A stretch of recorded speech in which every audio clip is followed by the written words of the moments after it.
and I'm looking at my current players and what their UTR is doing daily. Is it going up? Is it going down? Why? I'm looking at our universe of recruits, so sophomores, juniors, seniors in high school, how their UTRs are tracking.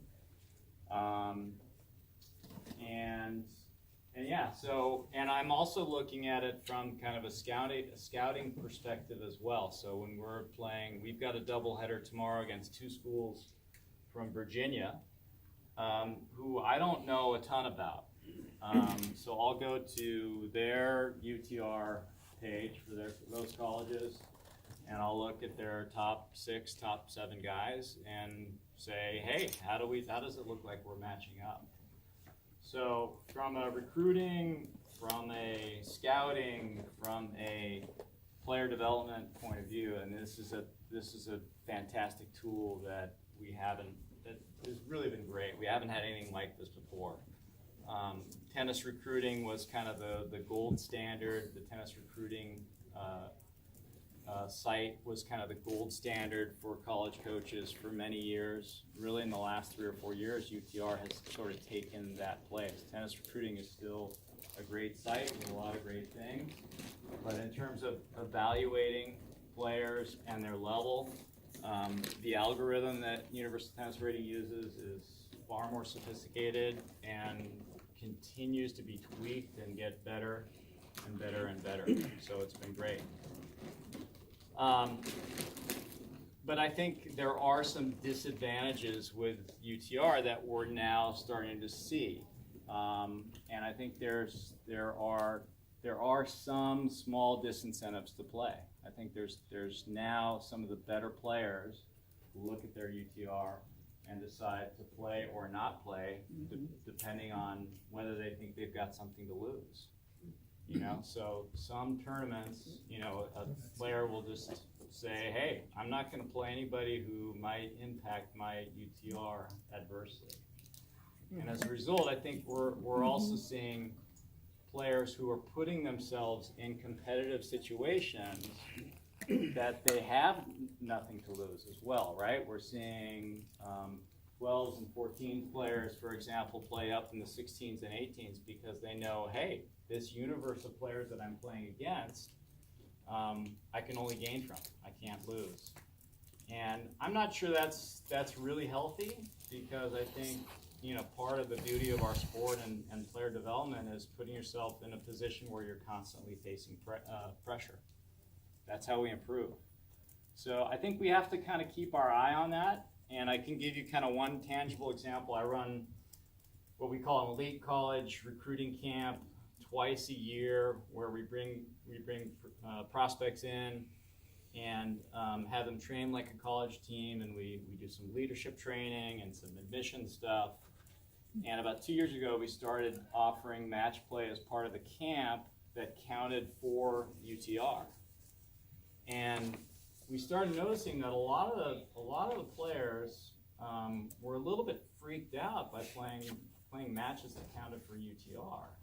And I just I wondered why, and I think it's an extra added layer of pressure that a lot of these kids don't want. So all that to say, I think UTR is fantastic. We haven't seen anything like this. I think it's doing some great things for the sport, but we have to be careful that we're not disincentivizing as well, and managing that sort of tension between the disincentives and the incentives to play is going to be pretty critical kind of moving forward. Yes? So Paul, from a recruiting standpoint, have you figured out how to project players forward a couple of years? So your players range from X to Y. Is it X minus 1, X minus 2 for a junior, then to a senior? Like, what is the pattern that you've been seeing there?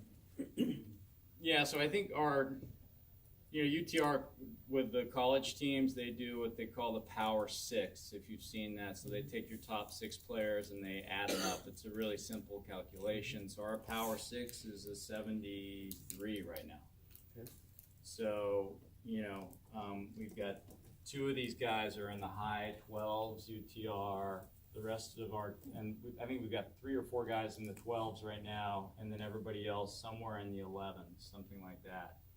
So when I'm looking at a recruit, I start, sophomore, junior year. I think if they're in the range of a 10, then I'm extrapolating and saying, hey, 18 months from now, 24 months from now, there's going to be some real development there. This is a possibility to be in the kind of range of the level that we want.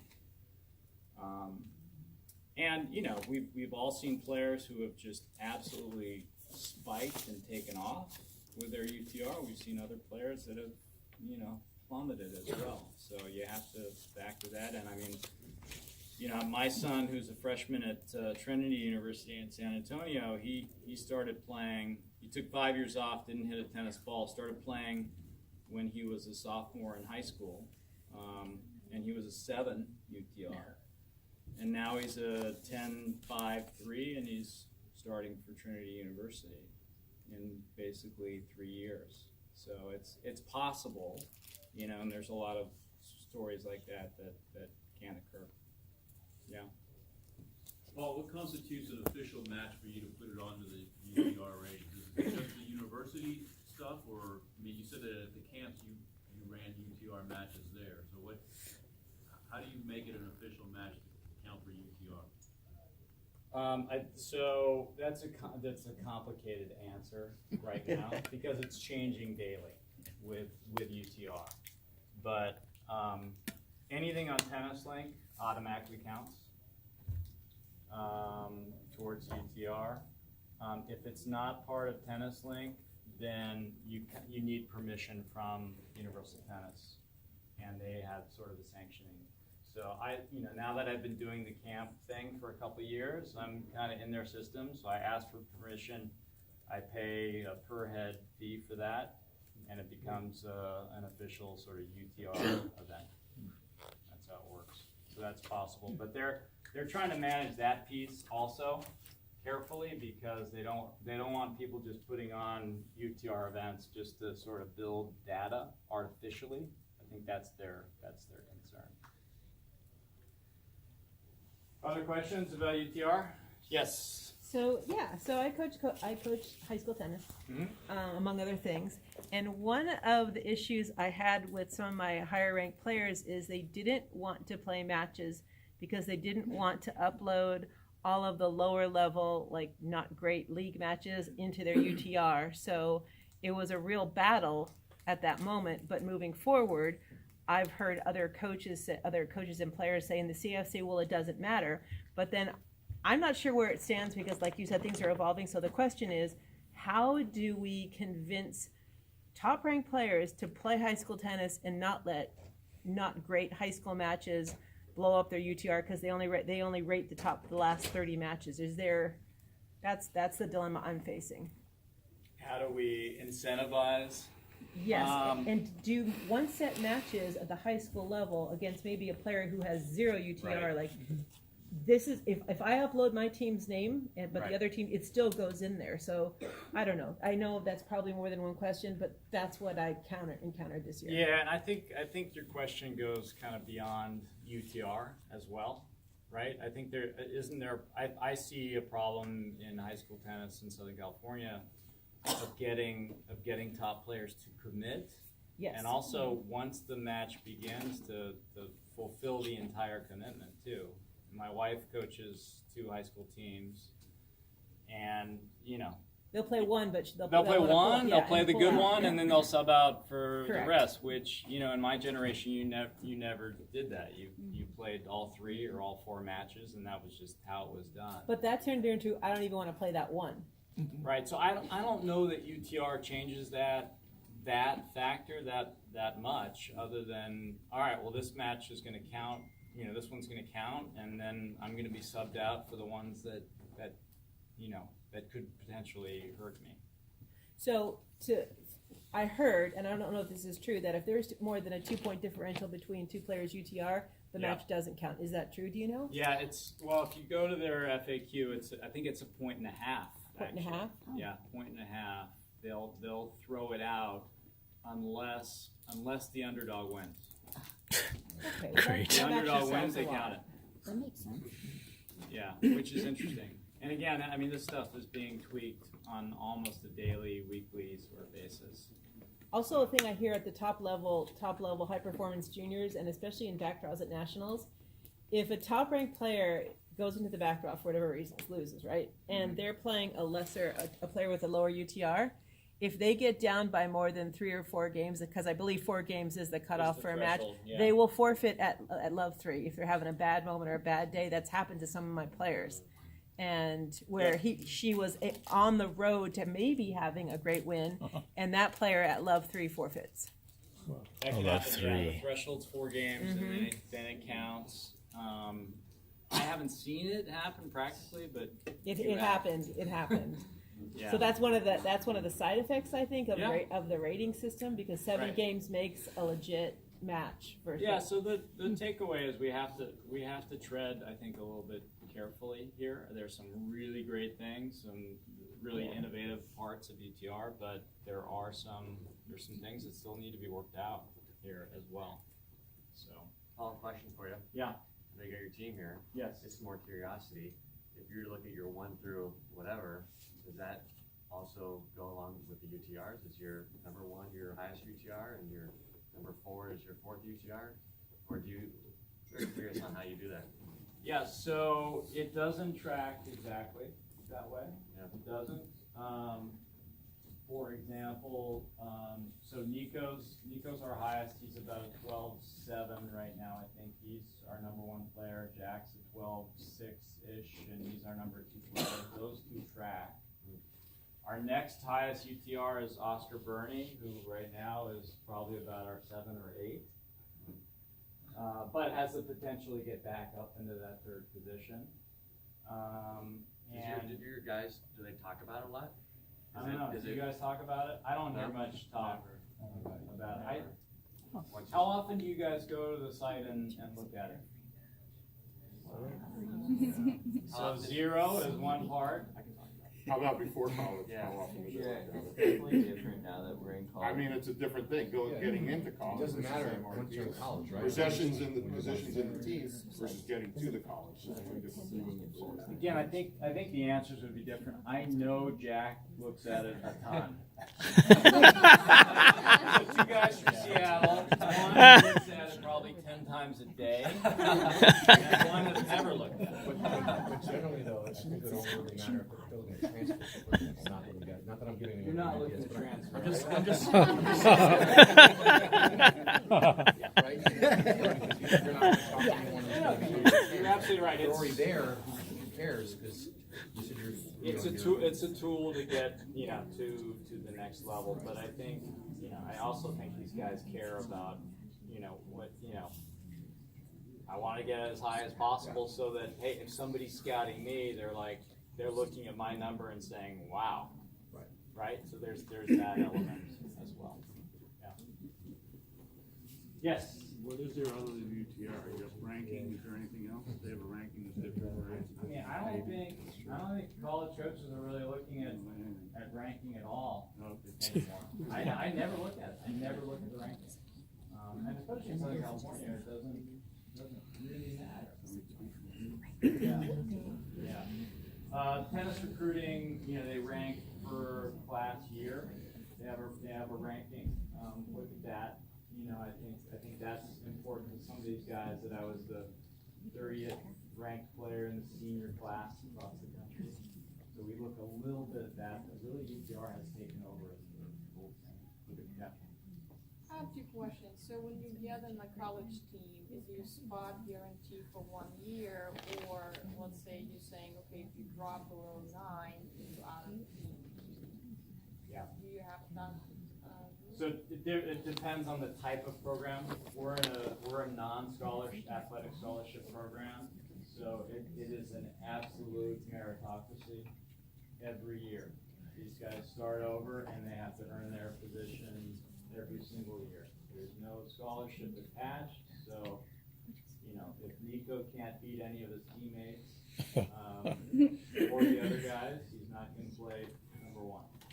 Okay, and the second question, how many tournaments your top players in the team playing how many tournaments a year and how many matches approximately? What related to UTR or any other ranking? Just Nico, curiosity. you wanna answer that, Nico or Jack? My freshman year, I played 4 tournaments in the fall, and then in the season I had 42 matches. And then my sophomore year was pretty similar. Played 3 tournaments and then 35 matches, 36. He's on pace, Nico's on pace to play about 300 college matches by the end of his 4-year career, if he stays healthy. And most of these guys in this room will play somewhere between 200 and 300 college matches. And our philosophy is a little bit different. We like to play a lot, There's a question, yeah. because I think it's really important to player development to actually get out and compete as much as we can. Yeah. Do you have the same match limitations as Division I? We have a date limitation, so they give us 20 dates to play, but we can stack up the number of matches within each date. So doubleheader tomorrow.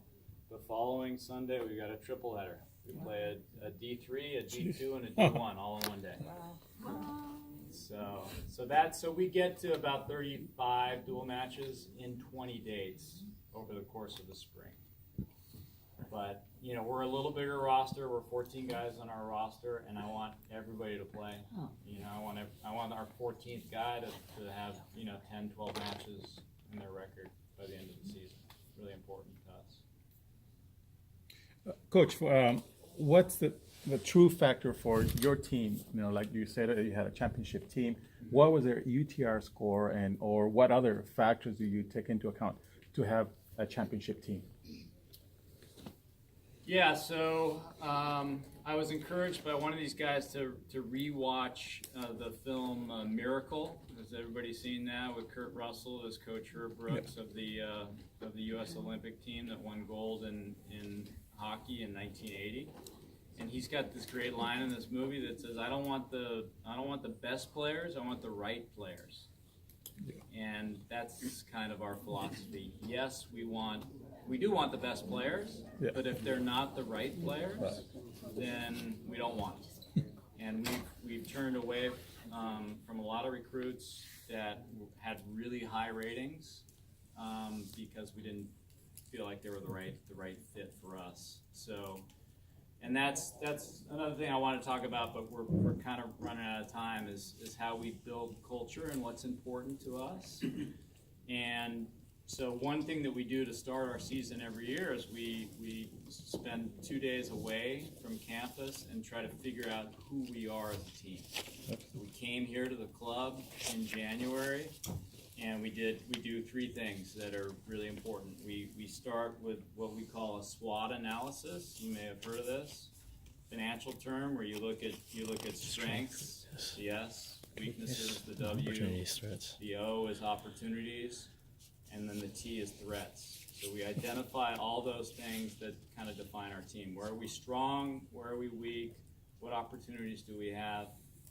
What are threats to us, our success going forward? We kind of lay all those things out, and then from there, we ask the team to come up with 3 SMART goals, right? And SMART is an acronym for specific, measurable, achievable, realistic, and timely. Okay? So guys, you remember what our SMART goals were for this season? They're pretty ambitious, but they are achievable, realistic, and timely. Julian?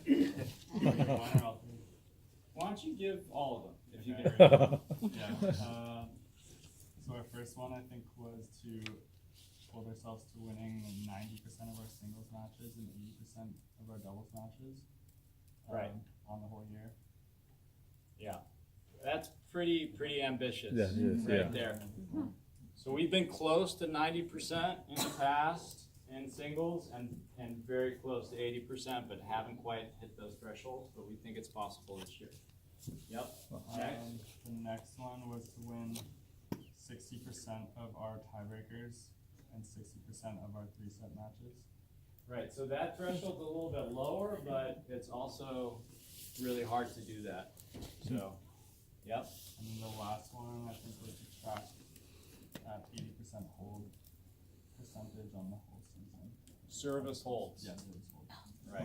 That's another goal. What's the percentage? And that's really hard too. So we're tracking service holds individually in every match they play, and as a team, we have kind of a small data set so far. We're at 65% as a team on service holds. So those are our SMART goals. So we do the SWOT analysis, we do SMART goals, and then the last thing we do is we try to identify our 3 core values as a team. Like, who are we? Ultimately, who are we as a team? And I'll let you guys talk. Daniel, you want to talk about what 3 core values we identified?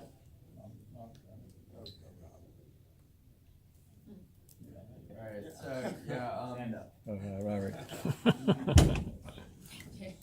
These are just kind of values that are very important to us and things that we want to like hold in our mind just throughout the season, so that we just stay on track and stay committed to each other and hold each other accountable for them. And the 3 we selected this year were they're just 3 adjectives: so fearless, integrity, and present. And each of those kind of entail a different thing to us. They kind of have a, we talked about the specific meanings and what they meant to us, but my favorite one's the present one. And just to explain like what that kind of means to us is like when we enter practice or like go to our tennis center, like we drop everything in our mind, just be present on our practices. The only thing in our mind is the tennis, and that's something that's really, really helped me. And the big thing there is no cell phones. Right. And they identify this, right? So they leave the cell phones either in the dorm room or more likely in the locker room, but they come to the courts and there's 0 temptations for their concentration other than playing, practicing or playing match. Right. Yep. And those are like kind of rules that we've all kind of come up with as a team and by ourselves. It's not like coach is the one who's like implementing these. And that's something that I think all of us are really proud of each other and proud to have, because I think I've felt very good about our values this year or this season, and we've really stuck to them very well and making the team feel very good. It's something I look forward to every day. Practice is my favorite day, or favorite part of the day. So yeah. Yeah, so fearless, present, and integrity. The integrity one, really, really important in terms of us holding a high standard for sportsmanship, but also it permeates every other aspect of their lives as students, as roommates, as just citizens on campus. Really, really important. So and how they conduct themselves out on court as well. So that's kind of how we try to build culture, and I think we continue to try to get better and better at that. But it's been a great process, and they're, as you heard, they're really involved in it. This is theirs. I mean, I serve as kind of the guider and the facilitator, but they own it, and I think that's really, really important. You got a question? Yeah. I wanted to ask Robert a question. I believe Robert was part of that CTC team that won 3 years in a row against the LA teams. That's competitive training center. And obviously we know that LA has a lot more players, a lot more clubs, a lot more coaches, but we know that in San Diego there's also some very good tennis players like Robert and so forth.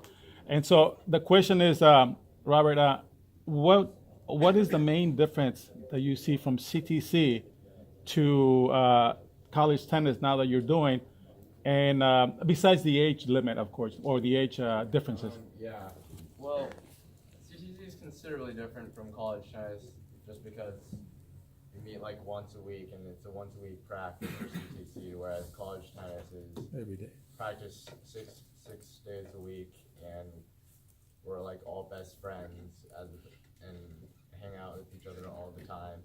So that aspect is very different. I mean, that leads into things like mean, CTC is something in my mind that's just like, oh, okay, on the weekend we're gonna go and practice. Whereas this is like my everyday, my passion, something that I think about all the time, and it's like integrated in our lives. So it's completely different. It's not very comparable, honestly. It's such an interesting answer that, you know, like normally you would think some of these kids would get burned out. You know, some of them might not want to play anymore. And you can see that he's just feeding off of it. And you know, he said, like, I didn't have enough on the weekends. Now I do it every day, 6 hours. And that's, I mean, I got to give it to him and that's why he's there. And obviously you coach, and also his other teammates. And you know, I wish him all the best. I mean, it's like, keep going. Thank you. Thank you. Thank you. All right. Conan, I know we're about up against it. If you've got any more questions for Paul, feel free to call him aside or any of the players. Let's give the team and Paul. Thanks for taking the time to come out and share some insight to college tennis for us. Great job, back too. Okay, our next speaker